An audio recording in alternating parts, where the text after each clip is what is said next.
Good morning बच्चों, मैं जितेंद्र कुमार शर्मा स्वागत करता हूं आपका आज की कक्षा में।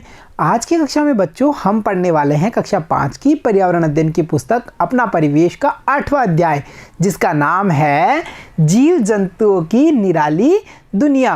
प्यारे बच्चों, 7वां यानी पिछले अध्याय में हमने जानकारी प्राप्त की थी वृक्षों की महिमा के बारे में, जहां हमने वन्य जीव वन्य संपदा के बारे में अनेक सारी जानकारियां प्राप्त की थी।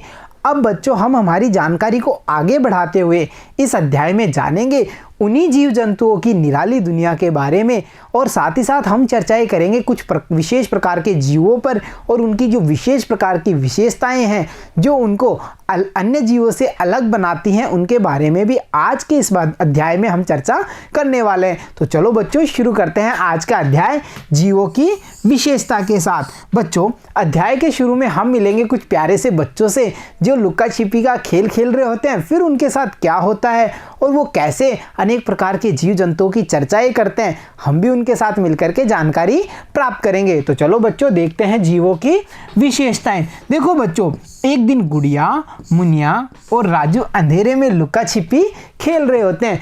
तभी क्या होता है कि उनके एक साथी का 2 रुपए का सिक्का कहीं गिर जाता है, और वहाँ जैसा कि चारों तरफ अंधेरा था, तो जब वो उसे खोजने लगते हैं तो अंधेरे के कारण उन्हें कुछ भी दिखाई नहीं देता है। अब कितनी समस्या हो गई, उन्हें उनका जो 2 रुपए का सिक्का है वो नहीं मिल रहा क्योंकि चारों तरफ अंधेरा होता है। तभी बच्चों एक ऐसी घटना होती है जिससे बच्चे जानकारी प्राप्त करते हैं अनेक प्रकार के जीवों की विशेषताओं के बारे में। तो चलो देखते हैं क्या होता है। फिर क्या होता है, अचानक एक चमगादड़ को तेजी से उड़ते हुए देख करके राजू बोलता है। राजू क्या बोलता है, अरे देखो चमगादड़ तो आराम से अंधेरे में उड़ रहा है। यानी बच्चों वहाँ हमें ये पता था कि चारों तरफ अंधेरा होता है और बच्चों को कुछ दिखाई नहीं दे रहा था ना, उन्हें उनका 2 रुपए का सिक्का भी नहीं दिख रहा था।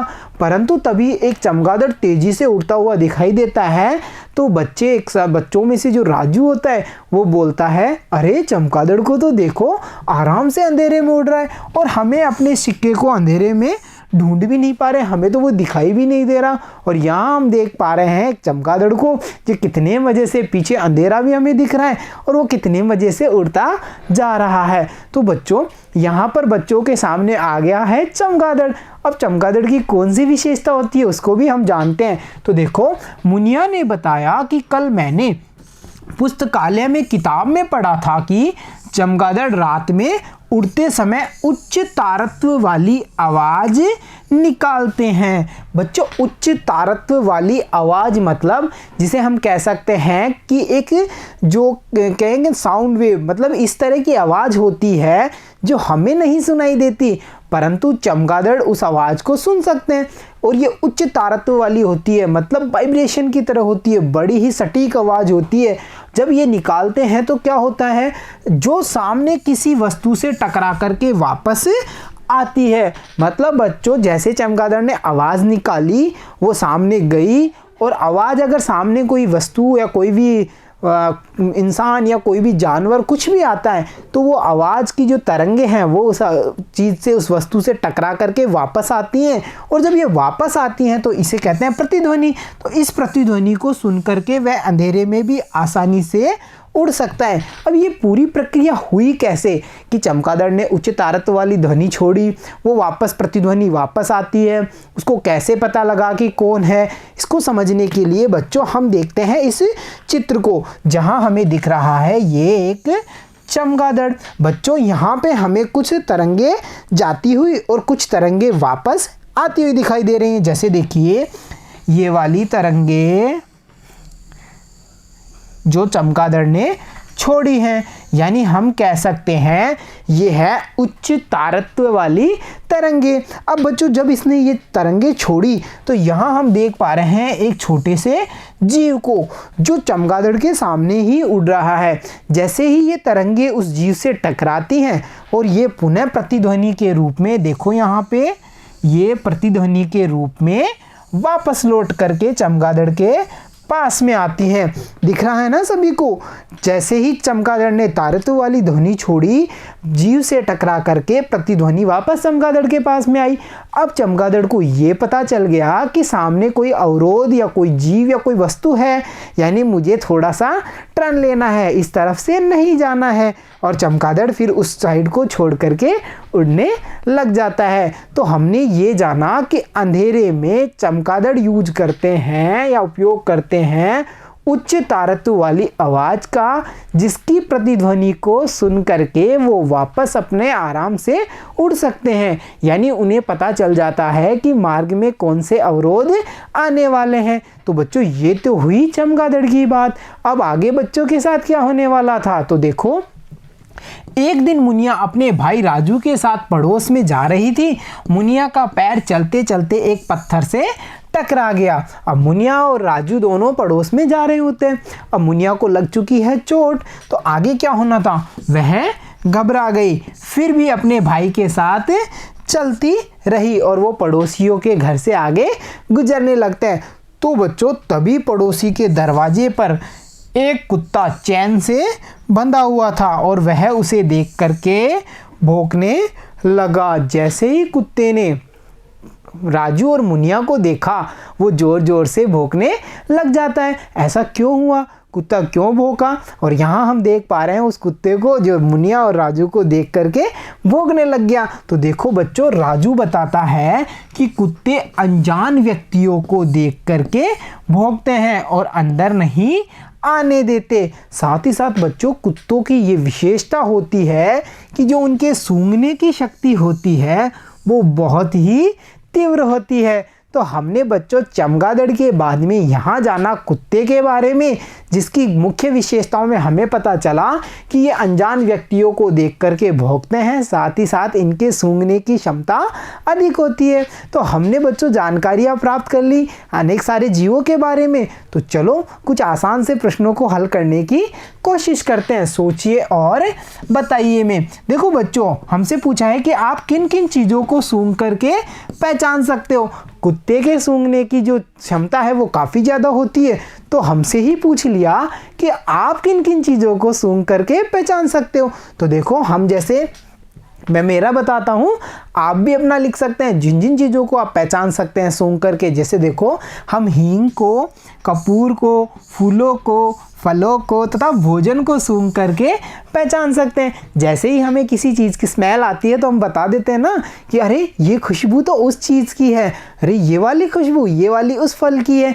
तो ऐसे ही आप भी पता करेंगे कि आप किन किन वस्तुओं को या चीज़ों को सूंघ करके पता कर सकते हैं। उसके बाद में बच्चों अगले प्रश्न में हमसे पूछा है कि सघन खोजी अभियानों में प्रशिक्षित कुत्तों का उपयोग क्यों किया जाता है। प्यारे बच्चों, आपने देखा होगा कि जो वो खोजी अभियान होते हैं, मतलब जहाँ कोई भी चीज़ को खोजा जाता है या कुछ पता किया जाता है, सघन अभियानों में प्रशिक्षित कुत्तों का उपयोग किया जाता है। ऐसा क्यों होता है, उन्हें इस प्रकार की ट्रेनिंग क्यों दी जाती है और उनका उपयोग इन अभियानों में क्यों किया जाता है। तो देखो बच्चों, सघन खोजी अभियानों में प्रशिक्षित कुत्तों का उपयोग इसलिए होता है क्योंकि कुत्तों के सूंघने की क्षमता बहुत अधिक होती है और वो इन अभियानों में सूंघ करके ये बता देते हैं कि कौन सी चीज़ कहाँ पर होगी।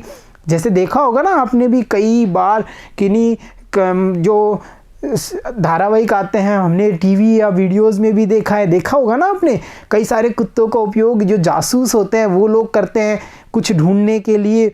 ऐसा क्यों होता है बच्चों? क्योंकि जो कुत्तों के सूंघने की क्षमता होती है वो बहुत ही ज़्यादा होती है, इसलिए इन कुत्तों का उपयोग सघन खोजी अभियानों में किया जाता है। तो चलो अब देखते हैं हम आगे हमारे जो प्रश्न हैं उनके बारे में भी। तो हमारा अगला प्रश्न है, चमगादड़ की तरह और कौन से जानवर रात में देख सकते हैं। यानी बच्चों हमसे पूछा है उन जानवरों के नाम जो रात्रि में देख सकते हैं, यानी जिन्हें अंधेरे में भी दिखाई देता है चमगादड़ के अलावा। तो देखो बच्चों, आपको पता होना चाहिए कि उल्लू, बिल्ली, लोमड़ी, बाघ, कुत्ते ऐसे जानवर हैं जिन्हें रात में भी दिखाई देता है, यानी ये अंधेरे में भी देख सकते हैं। तो देखा बच्चों आपने, हमने जानवरों की जो अजब निराली दुनिया है उसके अंतर्गत कितने सारे जानवरों के बारे में जानकारियाँ प्राप्त की। तो चलो बच्चों, अब हम अध्याय को आगे बढ़ाते हैं और करते हैं एक प्यारा सा प्रयोग जिसमें हम कुछ और नई बातें जानने वाले हैं। तो चलो शुरू करते हैं, करके देखिए। देखो बच्चों, हमें क्या करना है, विद्यालय में पोषाहार योजना के अंतर्गत आए फल कक्षा में लाएंगे और संभव हो सका तो अलग अलग प्रकार के फल लेकर आएंगे। एक जैसे नहीं, कोशिश यही रहेगी कि अलग अलग तरह के फल हों, उन्हें हम कक्षा में लाएंगे। अब दो बच्चों की आंखों पर पट्टी बांध करके उन्हें फल सूंघने को देंगे। हम उन्हें कहेंगे भाई अब तुम सूंघो इन फलों को, हम इतने सारे फल लाए हैं, अलग अलग प्रकार के हैं। दो बच्चों को हमने तैयार किया, उनके आंखों पे पट्टी बांधी। अब उनसे पूछेंगे भाई तुम इन फलों को सूंघो। अब जब वो सूंघेंगे तो हम कहेंगे, गंध के आधार पर हम उनसे कहेंगे भाई आपको अब इन फलों को पहचानना है कि कौन सा वाला फल कौन सा है और कौन सा वाला फल कौन सा है। फिर देखो आगे हम यही काम अलग अलग फूलों को लेकर भी कर सकते हैं। हमने फलों पे कोशिश की, अब हम अलग अलग प्रकार के फूल लेंगे और उन पर भी यही प्रयोग करेंगे, यानी उन्हीं बच्चों को कहेंगे अब आपको अलग अलग फूलों को भी पहचानना है सूंघ करके।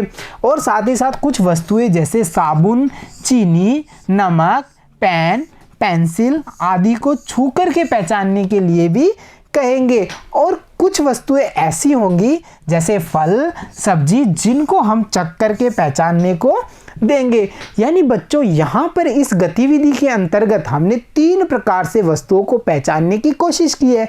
एक, हम उन्हें सूंघ करके यानी उनकी खुशबू को सूंघ करके, दूसरा हम उनको छू करके पहचानने की कोशिश कर रहे हैं और उसके बाद में हम उनके स्वाद के आधार पर यानी उनको चख करके पहचानने की कोशिश कर रहे हैं। तो बच्चों जब हम ये प्रयोग करेंगे तो हमारे सामने कौन कौन से प्रश्न निकल कर आने वाले हैं। तो देखो बच्चों, हमने जब ये प्रयोग किया तो हमारे सामने जो प्रश्न आने वाले हैं वो है किन किन वस्तुओं को छूकर पहचान पाए। यानी प्रयोग के दौरान आप किन किन वस्तुओं को छू करके पहचान सकते हो। तो देखो बच्चों, हम फूल, साबुन, किताब, चीनी, नमक, दाल, पेन तथा पेंसिल को छू करके पहचान सकते हैं, क्योंकि इनके आकार हमें जैसे ही हम छुएंगे हमें पता चल जाएगा, अरे ये वाला तो पेन है, ये गोल मटोल सा ये क्या है, ये गोल मटोल सा साबुन लग रहा है और ये दानेदार सी चीनी है। ऐसे हम बच्चों इन वस्तुओं को छू करके पहचान पाएंगे। फिर देखो आगे हमारे पास प्रश्न है किन किन वस्तुओं को चख करके पहचान पाए।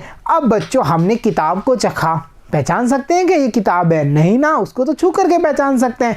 तो जब हमने वस्तुओं को चखा तो हमें पता चला फलों के बारे में, सब्जी, नमक, चीनी, ये वो पदार्थ वो चीज़ें होंगी जिन्हें हम चख करके पहचान पाएंगे। और आगे देखो बच्चों, आपने किन किन वस्तुओं को सूंघ करके पहचाना है। यानी बच्चों अब सूंघ करके पहचानना है, तो सूंघ करके हम किताब को तो नहीं पहचान सकते ना, तो हम सूंघ करके देखो फूल व फलों को सूंघ करके पहचान पाएंगे। और बच्चों आगे हमसे पूछा है कि खराब खाने की पहचान कैसे करते हैं। यानी सब क्रियाविधि करने के बाद में हमसे एक प्रश्न पूछा कि आप कैसे पता करेंगे कि खाना खराब हो चुका है या खाना खाने योग्य बचा हुआ है। तो देखो बच्चों, हम इसका पता कैसे कर पाते हैं। हम इसका पता 2 प्रकार से कर सकते हैं। जैसे खराब खाने की पहचान हम या तो सूंघ करके कर सकते हैं, क्योंकि अगर खाना खराब हो गया तो उसमें अजीब प्रकार की बदबू आना शुरू हो जाता है, तो हम सूंघ करके उसका पता कर सकते हैं। या फिर बच्चों उसको चख करके भी पता किया जाता है। जब उसका टेस्ट या स्वाद अजीब सा लगता है, थोड़ा सा अलग सा लगता है, हमें ख़राब सा महसूस होता है, तो हम कह सकते हैं कि खाना ख़राब हो चुका है। तो देखा आपने, खाने की या ख़राब खाने की पहचान करने के लिए 2 प्रकार हैं, सूंघ करके या फिर चख करके। तो देखा प्यारे बच्चों, जो जीव जंतुओं की अजब निराली दुनिया है उसके बारे में हमने जानकारियाँ प्राप्त की, जहाँ हमने ये जाना कि कुछ जानवर ऐसे होते हैं जो अंधेरे में भी देख सकते हैं। और हमें ये भी पता चला कि उच्च तारत्व वाली ध्वनि का उपयोग करते हुए जो चमगादड़ होती है वो अंधेरे में भी बड़ी आसानी से उड़ सकती है। और कुत्ते अनजान व्यक्तियों को देख करके भौंकते हैं और उनकी सूंघने की क्षमता बहुत ही तेज होती है। तो प्यारे बच्चों, आज की इस कक्षा में इतना ही। मिलता हूँ आपसे अगली कक्षा में, तब तक के लिए धन्यवाद बच्चों।